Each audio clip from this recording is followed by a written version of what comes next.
Hi friends, welcome to BALAKAVI channel. Somas எப்படி செய்யறது அப்படினா फ्रेंड्स பார்க்க போறோம். குருவிகளோட சவுண்டோட என் முறுமுறுப்பு சவுண்ட் கேக்குதா? சூப்பரா முறுமுறுன்னு இருக்கு பாருங்க. இதே மாதிரியான முறுமுறுன்னு சோமாஸ் எப்படி செய்யறது அப்படினு பார்த்துட்டு இருந்தலாம்.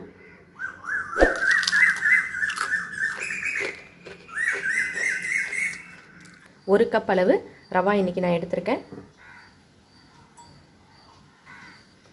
சுவைக்கு 1/4 டீஸ்பூன் உப்பு, நெய் 1 டீஸ்பூன். மாவை நல்லா மிக்ஸ் பண்ணி விட்டுக்கங்க. தண்ணி கொஞ்சம் கொஞ்சமாக தான் ஊற்றி மாவு பிணையணும், நிறைய ஊற்றிடக்கூடாது.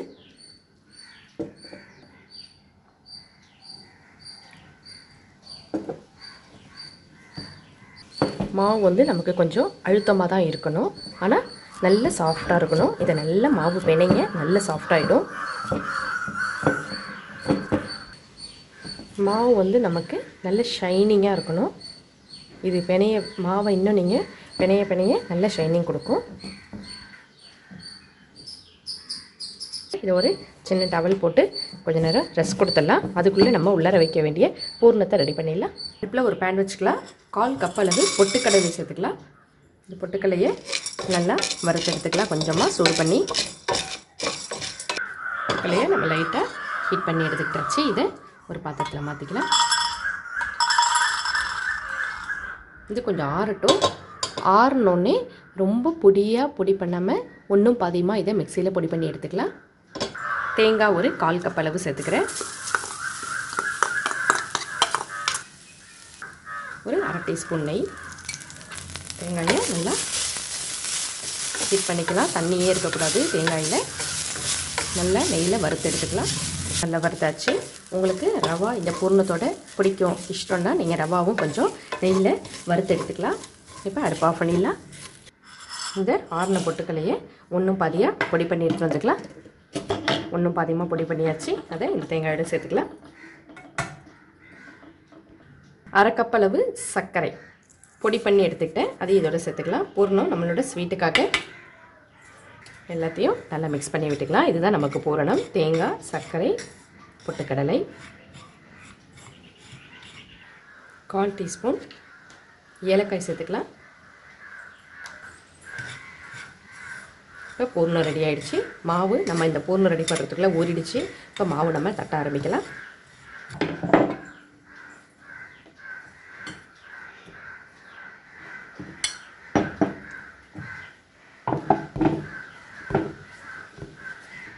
இப்போ நம்ம மாவு சிறு சிறு உருண்டைகளாக எடுத்து உருட்ட ஆரம்பிக்கலாம்.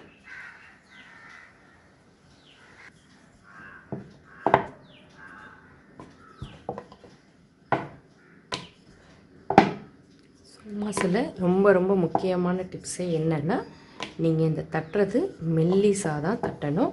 அப்போ தான் சோமாஸு நல்ல முறுமுறுன்னு வரும். இல்லைன்னா முறுமுறுன்னு இருக்காது, பதப்பட்டு போயிடும்.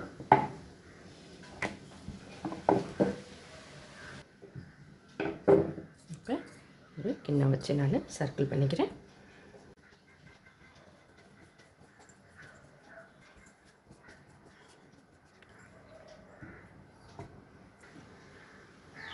இப்போ இதில் நம்ம பூர்ணம் வச்சுக்கலாம்.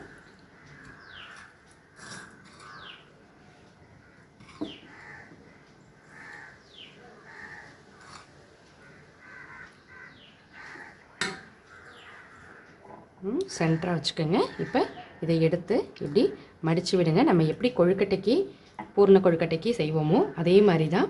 இன்றைக்கி வந்து மோல்டு வச்சு செய்யாததுனால ஃபோக் ஸ்பூன் எடுத்துக்கோங்க. ஃபோக் ஸ்பூன் வச்சு இந்த இடத்துல நீங்கள் ப்ரெஸ் பண்ணி விட்டுக்கிட்டிங்கன்னா உங்களுக்கு நல்லா லாக் ஆகிடும்.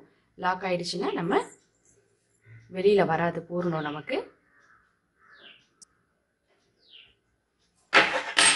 அவ்வளோதான். மோல்டே இல்லாமல் சூப்பராக நம்ம சோமாஸ் ரெடி பண்ணிட்டோம்.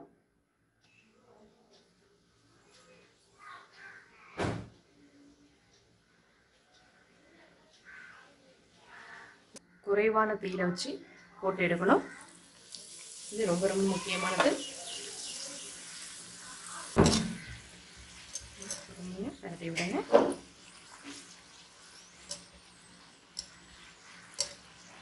குறைவான தீயில சோமாஸ் வெந்தால் தான் நமக்கு நல்லா ஒரு பொருள் வச்சிருந்து ஸ்டோர் பண்ணி சாப்பிட முடியும். அது ரொம்ப முக்கியமானது. இதே மாதிரி எல்லா சோமாஸையும் நம்ம போட்டு எடுத்துக்கலாம்.